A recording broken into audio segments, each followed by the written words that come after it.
औज़ुबिल्लाहिमिनश्शैतानिर्रजीम बिस्मिल्लाहिर्रहमानिर्रहीम अल्लाहुम्मा कुल्लि वलिय्यिकल हुज्जत इब्निल हसन सलवातुका अलैहि वला आबाइही फ़ी हाज़िहि स्साअ व फ़ी कुल्लि साअ वलिय्यन व हाफ़िज़न व क़ाइदन व नासिरन व दलीलन व आइनन व हत्ता तुस्किनहु अर्ज़का तौअन व तुमत्तिअहु फ़ीहा तवीला। अस्सलामु अलैकुम सामीन, हमारे चैनल ज़िक्र उला में खुशामदीद। मैं आज आपके सामने अल्लामा लाजपाल हुसैन की तसनीफ़ जुल्म की तलवार से इक़्तिबास पेश कर रही हूँ, जिसका बुनियादी मकसद आपकी खिदमत में ऐसा इल्म पेश करना है जिससे लोगों में ऐसा शऊर बेदार हो कि जिससे शायातीन की चालों, हरबों और गुमराहकुन ख़यालात से बचा जाए। अगर आप इस किताब का मुकम्मल मुताला करना चाहें तो इस किताब की PDF को हमारी वेबसाइट www.idarakatumulauliya.com से फ्री डाउनलोड कर सकते हैं। इमाम बाकिर और इमाम जाफ़र सादिक अलैहिस्सलाम की अलमनाक शहादत के वाक़यात। इमाम मोहम्मद बाकिर की शहादत। इमाम अगरचे अपने इल्मी फ़यूज़ व बरक़ात की वजह से इस्लाम को बराबर फ़रोग़ दे रहे थे, लेकिन इसके बावजूद खलीफ़ा वक्त के दिल में आपके लिए हमेशा कीना और हसद रहता था। आखिरकार हश्शाम बिन अब्दुल मालिक ने आपको जहर से शहीद करा दिया और दुनियाए इल्म दानिश हमेशा के लिए सोगवार हो गई। इस आफ्ताबे इल्म व हदायत को भी जालिमों ने बाकी न रहने दिया। आप बतारीख 7 ज़िलहिज 114 हिजरी मदीना मुनव्वरा में शहादत के दर्जे पर फाइज हो गए। उस वक्त आपकी उम्र 57 साल थी। आप जन्नतुल बकी में दफन हुए। आपकी शहादत हश्शाम के हुक्म से इब्राहीम बिन वलीद वाली मदीना की जहर खुरानी के ज़रिए वाक़या हुई। एक रिवायत में है कि खलीफा वक्त हश्शाम बिन अब्दुल मालिक की मरसला जहर आलूदा जीन के ज़रिए से आपकी शहादत वाक़या हुई थी।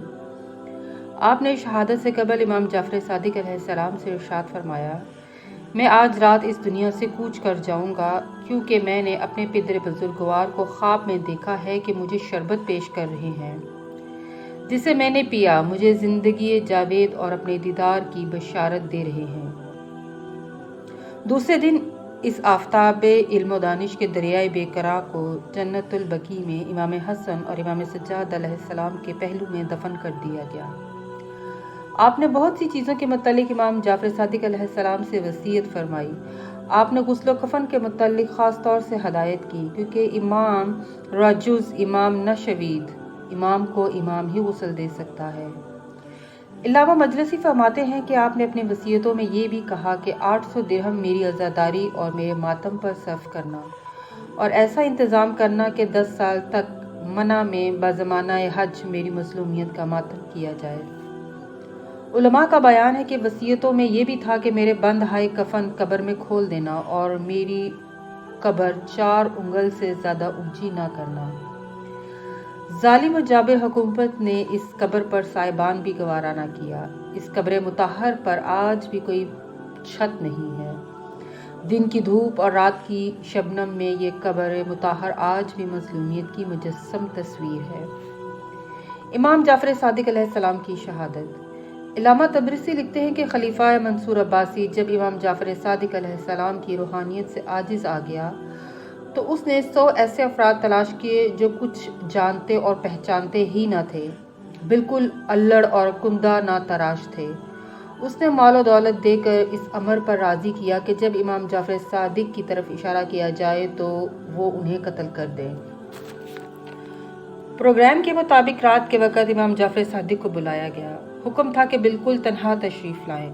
आप अकेले आए। जब आप दरबार में दाखिल हुए और उन लोगों की नज़रें आप पर पड़ी जो तलवारें सौंते हुए खड़े थे, तो वो सब के सब तलवारें फेंक कर आपके कदमों में गिर पड़े।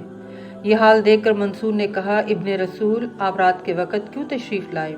आपने फरमाया कि तूने मुझे गिरफ्तार करके मंगवाया है, अब कहता है कि क्यों आए हो? उसने कहा, माअज़ल्लाह, ऐसा भी कभी हो सकता है। आप तशरीफ़ ले जाएं और आराम फरमाएं। इमाम के चले जाने के बाद उन लोगों से पूछा गया कि तुमने खिलाफ वर्जी क्यों की और उन्हें कत्ल क्यों नहीं किया? उन्होंने जवाब दिया कि ये तो वो इमाम ज़माना हैं जो हमारी शब रोज़ खबरगिरी करते हैं और हमेशा हमारी अपने बच्चों की तरह परवरिश करते हैं। ये सुनकर मंसूर डर गया और उन लोगों को रवाना कर दिया, फिर आपको जहर से शहीद करा दिया। इमाम हसन अलैहिस्सलाम से मरवी है कि आपने अपने खुतबे में इरशाद फरमाया, میرے پیارے نانا رسول اللہ نے مجھ سے بیان کیا ہے کہ اس امر دین کے وارث 12 امام ہوں گے جو آپ کے اہل بیت اور چنے ہوئے افراد میں سے ہوں گے، اور ہم محمد و آل محمد میں سے ہر ایک کو یا تو تلوار سے قتل کیا جائے گا یا زہر سے شہید کیا جائے گا۔ حضرت امام جعفر صادق علیہ السلام نے ارشاد فرمایا، خدا کی قسم ہم میں سے ہر ایک کو قتل کر کے شہید کیا جائے گا۔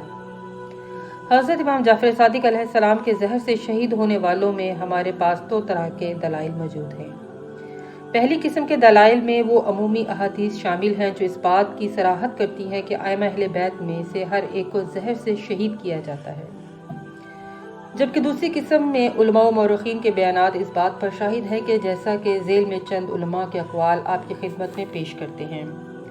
شیخ صدوق فرماتے ہیں، حضرت امام جعفر صادق کو ابو جعفر منصور دوانکی نے زہر سے شہید کیا۔ ابن شہر آشوب نے ابو جعفر قمی سے روایت کی ہے، وہ کہتے ہیں آپ کو منصور دوانکی نے زہر دی اور آپ کو بقیع میں دفن کیا گیا۔ شیخ کفعمی کہتے ہیں آپ کو انگوروں میں زہر ملا کر شہید کیا گیا۔ شیخ عباس قمی لکھتے ہیں امام جعفر صادق ماہ شوال 148 ہجری میں ان زہر آلود انگوروں سے شہید ہوئے جو منصور نے آپ کو کھلائے تھے۔ شہادت کے بعد امام جعفر صادق کے گھر سے رونے کی آوازیں بلند ہوئیں اور لوگوں کو خبر ہوئی کہ امام دنیا کے دکھوں سے آزاد ہو گئے، تو وہ جوک در جوک امام کے گھر آئے اور انہوں نے آپ کی اولادوں کو آپ کی تعزیت پیش کی اور اس دکھ میں ان کے شریک بنے۔ یقیناً آپ کی شہادت سے انہوں نے علم کا سمندر، حلم کا پہاڑ اور فضائل و مواہب کی چٹان گم کر دی تھی۔ انہوں نے رسول اللہ کے ایسے خلیفہ کو کھو دیا تھا جو اپنے اقوال و افعال، اخلاق و سیرت اور حرکات و سکنات میں آپ صلی اللہ علیہ وآلہ وسلم کی تصویر تھے۔ جو چیز ان کے دکھ میں اضافے کا سبب بنی وہ یہ چیز تھی کہ امام کی وفات طبعی طریقے سے نہیں ہوئی تھی، بلکہ آپ کو منصور صفاق و لعین نے زہر جفا سے شہید کیا تھا اور آپ نے زہر سے شہید ہو کر مظلومیت و صبر کے ساتھ اپنا وعدہ وفا کیا تھا۔